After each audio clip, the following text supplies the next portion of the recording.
నేను 40 ఏళ్ల వాళ్ళ పరిస్థితిని ముందు పెడుతున్నాను. 10 ఏళ్లుగా మోదీ గారు చేసిన అద్భుత కార్యక్రమాలను ముందు ప్రాంతంలో ఇది తెలంగాణలో గతంలో మాజీ అధ్యక్షుడిగా పనిచేసిన వ్యక్తి, బీజేపీ రాష్ట్ర శాఖకి. అంటే ఆ రోజు నేను ఆ రోజు పార్టీలో లేను.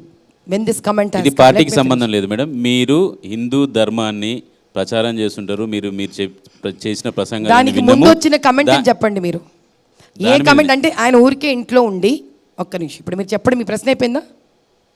ఆయన హాయిగా ఇంట్లో ఉండి ఇలా కప్పు కాఫీ తాగుతూ కమెంట్ ఇచ్చాడు. అది దాని ముందు కమెంట్ ఏంటి?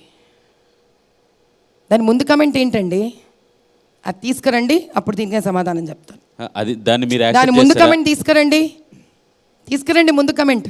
దేశవ్యాప్తంగా ఇప్పుడు రామచంద్రుని తిట్టాడండి, ఎందుకు ఊరుకుంటా? కౌశల్యని ఇష్టం వచ్చినట్టు మాట్లాడతారు, ఎందుకు ఊరుకుంటా? చీము రక్తం లేదా నాకు? ఎందుకు ఊరుకుంటా నేను? ఆ ముందు కమెంట్ తీసుకురండి. వాక్ స్వాతంత్రం దేవుని తిట్టడానికి ఉందా? దానికి ఉందా వాక్ స్వాతంత్రం?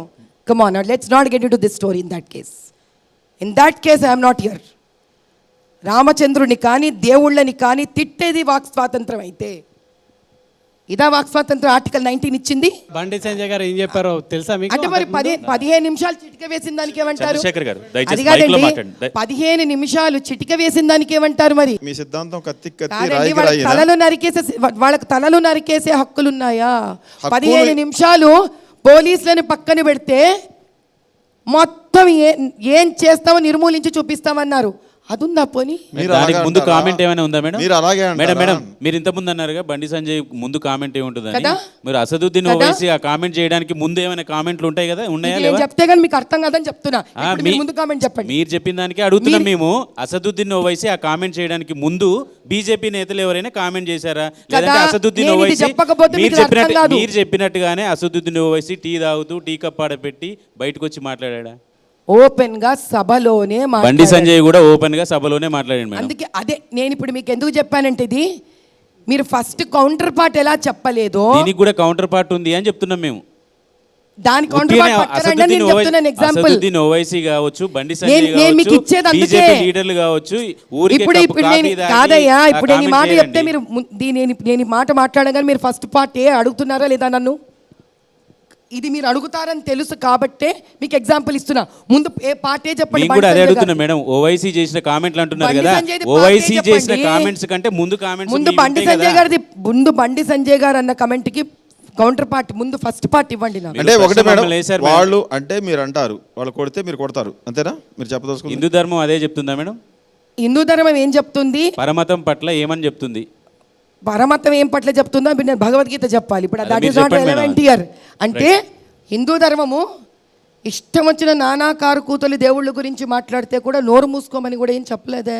రెండోది, ఇప్పుడు ఇంకా మన దేవుణ్ణి తిడతారు, తల్లులను తిడతారు, ఆడకూతుళ్ళని తిడతారు, నోరు మూసుకొని ఉండడం ఇది ధర్మం అయితే అది మరి మీరే నిర్ణయించుకోవాలి. ఎందుకంటే ప్రజలు ఇప్పుడు ఆలోచించేది అదే. ఇంతమంది పెద్దలు యోగ్యులు కూర్చొని ఇక్కడ మీ దేవుళ్ళని తిడతారమ్మా, మీరు నోరు మూసుకొని జీవోత్సవాల్లాగా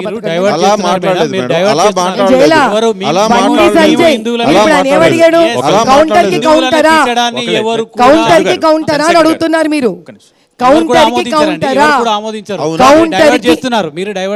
నేను ఏది డైవర్ట్ చేయలే, మీరు కౌంటర్ కి కౌంటరా అని అడుగుతున్నారు.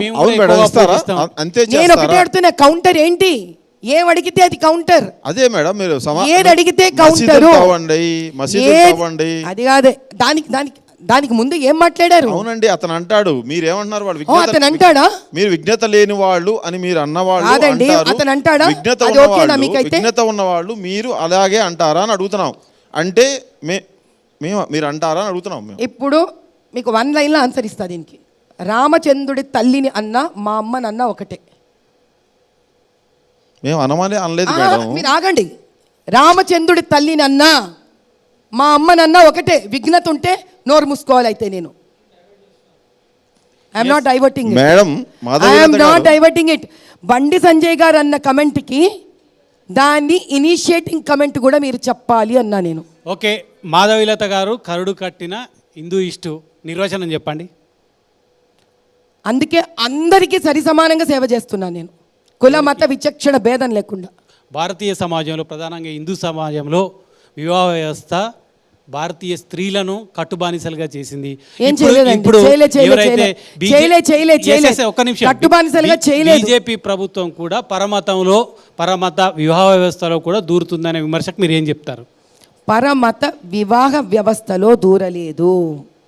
ట్రిపుల్ తలాక్ ఖురాన్ ప్రకారము 9 నెలల నుంచి 12 నెలల వ్యవస్థలో 3 సార్లు ఇచ్చేటప్పుడు ఇరు వర్గాల సమ్మతి, ఇరు వర్గాలకు వివాహమైనప్పుడు ఎంతమంది కూర్చుంటారో అంతమందితో ఏవేవైతే ఆడపిల్ల తరపున వాళ్ళు ఇవ్వడం జరిగిందో అవన్నీ అక్కడ పెట్టి ఈ 3 సార్లు 9 నుంచి 12 నెలల వ్యవధి తీసుకొని ఇవ్వవలసిన విధి విధానాన్ని కొంతమంది మధ్యవర్తులు వాళ్ళ స్వలాభం కోసము ఇన్స్టెంట్ ట్రిపుల్ తలాక్ అనే దాన్ని వాడడం చేత అక్కడ చదువు లేని ఆడపిల్లలు, బీదరికంలో ఉన్న ఆడపిల్లలకి జీవితాలు నాశనమైపోతున్నాయి. కాబట్టి ఈ వ్యవస్థను ఎవరో ఒకళ్ళు ముందుకొచ్చి నిర్మూలించాలి అనే దృక్పథంతో ఇన్స్టెంట్ ట్రిపుల్ తలాక్ని రద్దు చేయడం జరిగింది. ఓకే, మన దేవుణ్ణి ఏమన్నా అంటే మనం ఊరుకోం, మన విశ్వాసాలకు ఎవరైనా విఘాతం కలిగిస్తే ఊరుకునేది లేదు, మన విశ్వాసాలకు ఎవరైనా వ్యతిరేకంగా వెళ్తే ఊరుకునేది లేదు. అలాంటప్పుడు పరమతంలో వాళ్ళ విశ్వాసాలని గౌరవించాలి. వాళ్ళు ఏమొచ్చి మాకు ఇది మారాలి, త్రిపుల్ తలాక్ను మార్చాలని మీకు ఎక్కడ మొరబెట్టుకున్న దాఖలాలు కనిపించడం, ఎందుకు పరమతంలో అక్కడ పోయి మారుస్తున్నారని చెప్తున్నారు? ఫర్ యువర్ కైండ్ ఇన్ఫర్మేషన్, 1937లో ఎప్పుడైతే బ్రిటిష్ ప్రభుత్వము షరియత్ లాని, it is based on the cultural and the